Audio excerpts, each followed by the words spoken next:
And here we go. Welcome to Thursday Night Live at 10:35. I'm your host, Pastor Nate of Wake Up World Ministry. This is Wake Up World Network, where I am trying to build a network with like-minded individuals, believers that have online ministries or ministries in general that are trying to spread the gospel across the world and talk about current world events and how we fit into all this, what we can do to help one another. So with that, I'm redoing the intro for you on YouTube. I've already done on Facebook. So what we're going to be talking about tonight is I'm asking the world. I know there's the body of Christ across the whole world, and they are praying for our country. But I'm just asking for people, just to remind, please pray for our country. Here in America, we try to pray for the rest of the world. I mean, I try to do that myself. But I am asking for the church to pray for America because I see the state that it's in. And again, I'm not going to try to make this about one political side, as I am a conservative. Let me just put that out there. That is not what this is about tonight. This is about the area or the situation America is in right now. So let me go ahead and share this on my Facebook page real quick.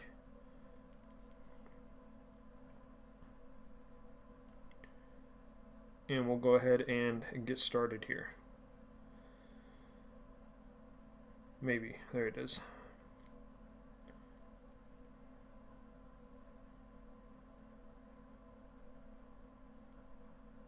And so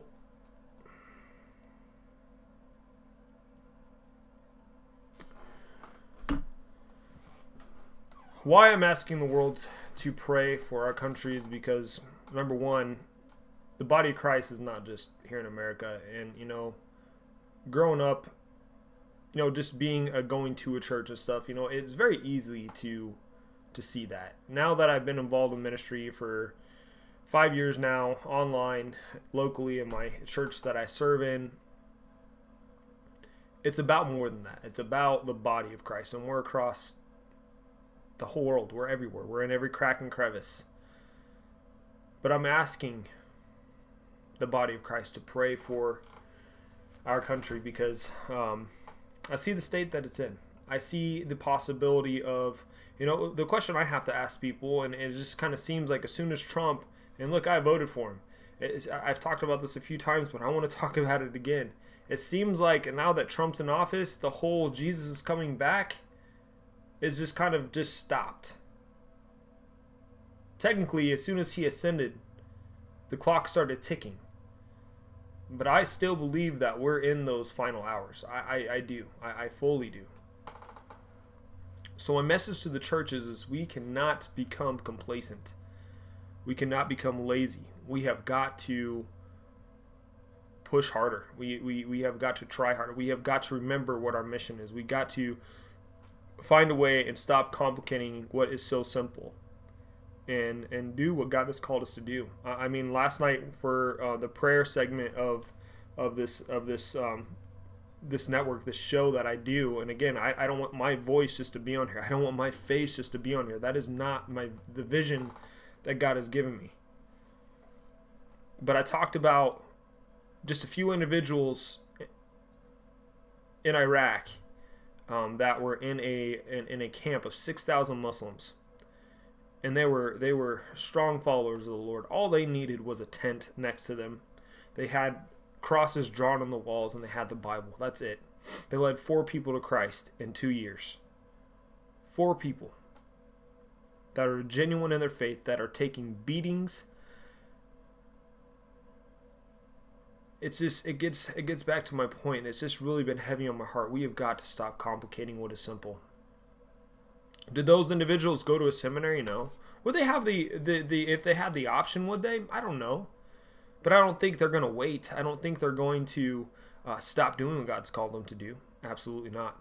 But going back to what I want to focus on tonight is, this is the picture that I see right now in America. Again, I'm not trying to make this political. I'm trying to address this as professional as possible, but in a heavy heart, if that makes sense. the status the status of our country is we're divided. We're not united. We're in chaos. And if I can put it bluntly, there's a bunch of people throwing tantrums because they didn't get their way.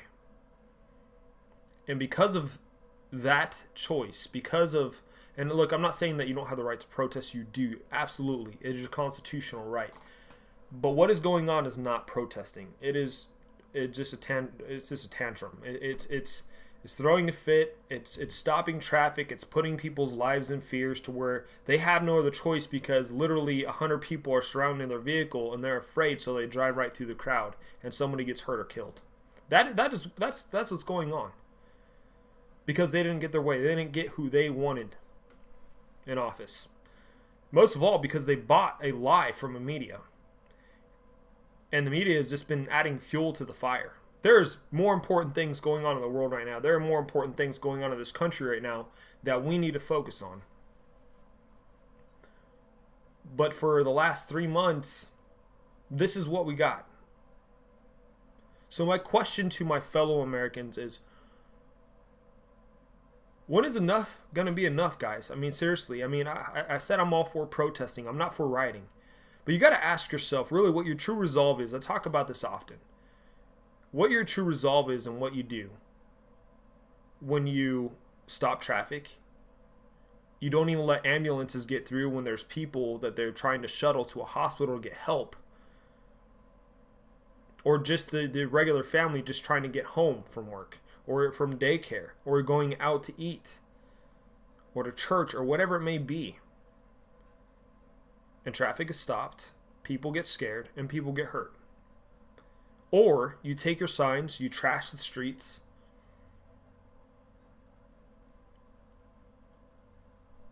For what? What are you trying to prove here? That's just the question I have to ask. What are you trying to prove? Again, I've been warned and I've been told I'm a political pastor. I mean, I accept that. It's not really what I want to focus on the most, but this is the fact here in this country. This is not a political issue. This is not a Democrat, Republican, liberal, or conservative issue. This is a people issue. This is, most of all, that we have for a long time, even before this, have not been united as a people. We've been divided, and for too long we've had political parties to allow us to be divided as a people instead of, hey, you have your views, I have mine. It doesn't mean that we can't work together. It doesn't mean we're enemies, because literally when I'm watching news feeds and a girl was just standing there protesting the protesters. I mean, this is turning into tribal warfare. This is exactly what this is turning into. This is turning into a cold civil war. This is exactly what it's turning into, guys. This is not what our country needs. Jesus said in the last days there will be kingdom against kingdom, nation against nation. There will be unrest. Yeah, we're seeing that. Does that mean we have to stay in that point? There always is going to be unrest. But my question is where is the church going to step in and say, guys, we have got to find a better way. We've got to find a way that it's not going to tear apart people's dreams, people's hard works, ministries. There are ministries that invested in businesses just so they can use that as a ministry to help other people. I mean, I haven't heard any stories where those type of individual businesses are getting hurt or destroyed. But the thing is why is that even happening? Why do people feel like they have to, in protest, destroy a limousine? Why do they feel in protest they have to take hammers and break a bunch of glass? Let me tell you something, and this is just going to be blunt. You can take it how you want it, but when I was a teenager, hey, look, I saw a glass, car doors with glass in it. I threw rocks at it. I thought it was kind of cool. I also got in trouble, I think, one time. And guess what? I didn't do it again. But now it is being shown like this is now what we call protesting. This is not protest. But the question I got to get back to is when does it end? What is your end game? What do you want to accomplish? I'm asking those who are a part of these protests. Again, I can care less what political side you have. I'm asking, what is your end game? What are you wanting done? Are you wanting Trump to be taken out of office? Are you wanting him to be impeached? You think this is the way to do it? Again, I voted for the guy. I'm really just asking the question because I don't see a stop to this. And because I don't see a stop to this, I see our country is going to go through some pretty heavy times. It's not going to be, we can no longer now point the finger at the government and say, because our country's demise is because of them, it's going to be because of us. So again, I ask the church, what are we doing? What can we do to step in and stop this? It's kind of like what I'm doing right now. I am trying to take action to speak out and say, guys, there's a better way to get your voice heard. I don't think you're going to be able to get Trump impeached. He has not done anything worth being impeached. There's been other presidents that have been, for legitimate reasons, impeached. He has not done that. It's just because you guys don't like him, and you've bought a lie from the media. And there are also people that I hold accountable for this. But again, I have to ask, what is the end game? What is your final resolve? When are you going to stop? If you're going to say you're going to stop when he's impeached, it's not going to happen. Number one, the guy is driven and he is prideful. And I'll tell you this, I've said it many times. Trump has yet to earn, I voted for him, hear me on this, he has yet to earn the right to be called my president. But here's the thing, and I'm not trying to throw stones into another pond here, but you did not see people that are more on my political side of views, and again, I'm not trying to do that in a division way. This is just, it was a choice to follow what I saw made sense. What makes sense to me. It was my choice to become that, and I don't, and there's reasons why I won't support the Democratic Party, but what I'm trying to do here is find common ground. What I'm trying to do is, how can we help stop this? Because if this doesn't stop, it's going to make it hard for everybody. And if you say that hurting other people's lives that are not even affiliated in your guys' protest is worth doing what you guys are doing, then I mean, I saw a video plain and clear what some people are really protesting for. They just want things given to them.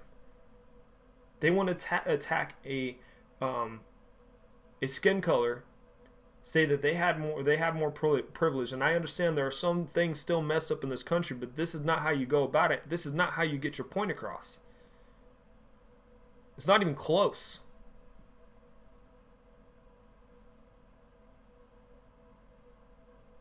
I mean, life is not handed to everything in life. Like, I mean, I listen to a lot of motivational speakers, and there's very few of them that have actually, I mean, there are some, but there's very few of them. The ones I listen to the most, where stuff was handed to them.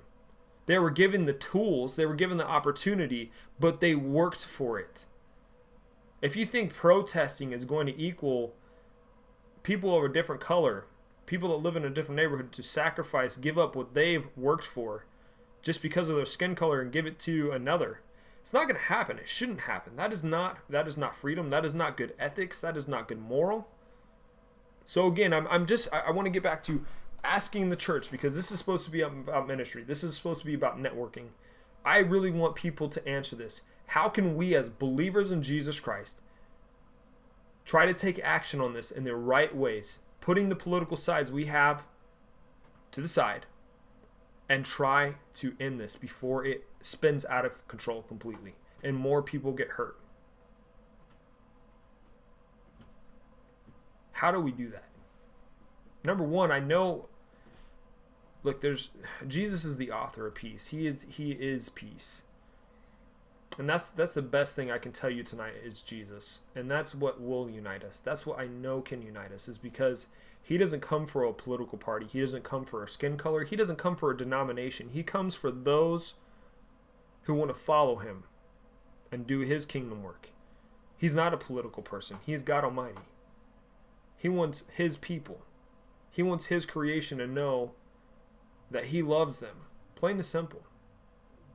How do we take that message out to people that are tearing apart their cities? How do we take that message out to people that are acting like children?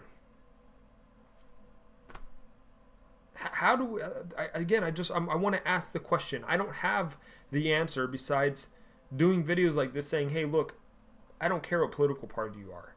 I want to try to find a resolve. I want to try to find a common ground with you where we can move on and build a little bit better of a future for this younger generation. Look, I'm at the tip of the spear for this generation. I am a millennial, but I am not in the narrative of what a millennial is. I am not in that category. I am something different. And I am perfectly okay with that. But it doesn't mean that I'm not affected by everybody else. I'm affected by people's choices. If this spins out of control, martial law will happen. Guess what? People's choices, that is the consequences. Guess who it's going to affect? Not just the protesters, really the rioters. If you're watching this and you're rioting, I really want to ask you, is your resolve worth throwing a temper tantrum and getting martial law enacted where nobody has freedom for a certain amount of time until order is restored? Is that really going to be worth it? Is that really what you want to see? Is it worth civil war? As I said, I'm a conservative. I didn't do what these rioters, these protesters are. I won't even say protesters because there are those that are protesting the right way, but there are a lot of that are not. You didn't see us conservatives doing this. You didn't see us burning cities. You didn't see us stopping traffic. You didn't see us creating accidents or having people so fearful that they end up running people over so they can get out of the crowd's way because they're not sure what's going to happen. They see the videos. They see the things that media is displaying, that people's cars are attacked by people throwing rocks and breaking their windows open with baseball bats and pipes and hammers. If you think that you can resolve, listen to this, this is my ending quote. If you think you can resolve peace by instilling fear, you're not going to create peace, you're going to create war. And if that is worth it to you,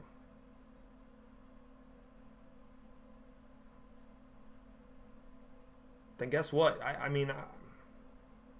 guess I'm going to be affected by your choices. But I don't want it to come to that. So how can we find a common ground? How can we stop this nonsense? How can we work together in this? Guys, my heart is really heavy for our country. It has been for the last 8 years. And it still is today. About the same weight. I don't put all my eggs in one basket because of Trump. Again, I'll say this. He has yet to earn my respect as my president. He has yet to earn my respect to call him my leader. But it doesn't mean that we, the people, have to suffer from it. And I mean everybody. By a large group of people's decision of what they're doing.